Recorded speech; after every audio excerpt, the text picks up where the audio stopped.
Judith chapter 16. Break into song to my God with tambourines. Sing to the Lord with cymbals. Offer to him a psalm of praise. Exalt him and invoke his name. For the Lord is a God who crushes warfare and establishes his camp in the midst of his people. He delivered me from the hands of my oppressors. The Assyrian descended from the mountains of the north with myriads of warriors. He came, their troops choked the valleys, and their cavalry covered the hills. He threatened to set my country aflame, and put my young men to the sword, dash my infants to the ground, seize my children as booty, and carry off my virgins as spoil. But the Lord Almighty hath thwarted them by the hands of a woman. For their mighty one was not brought low by young men. No Titan struck him down, nor did tall giants assault him. But Judith, the daughter of Merari, overcame him by the beauty of her face. She laid aside her widow's garb to raise up the oppressed in Israel.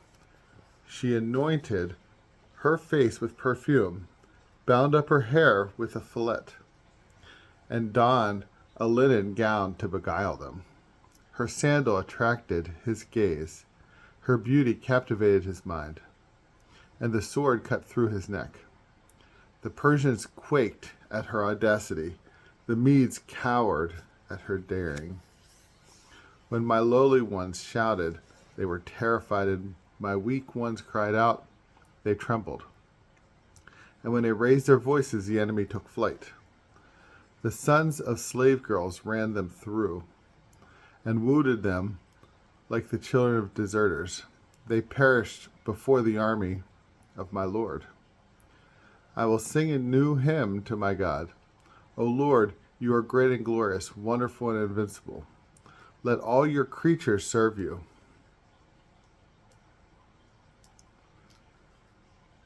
For you spoke, and they were made. You sent forth your spirit, and they were created. No one can resist your voice. The mountains are shaken to their foundations.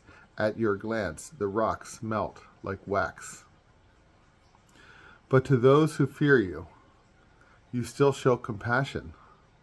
The fragrant offering of a sacrifice is a small thing, as is the fat of all burnt offerings in your sight. But whoever fears the Lord is great forever. Woe to the nation that rises up against my people. The Lord Almighty will punish them on the day of judgment.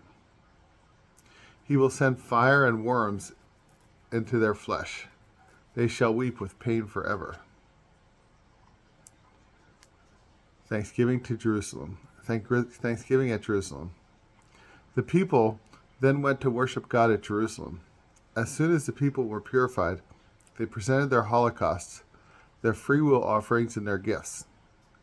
Judith presented to God as a votive offering all the possessions of Holofernes that the people had given to her, as well as the canopy that she had taken over for herself at his bedchamber.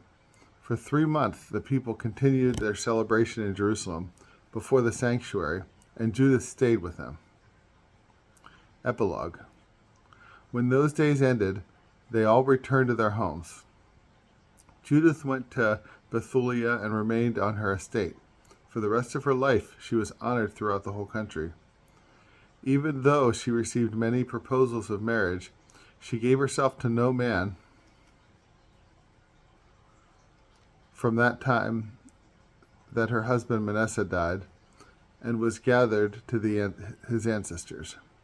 Her reputation continued to grow as her years increased, and she lived in her husband's house until her death at the advanced age of 105.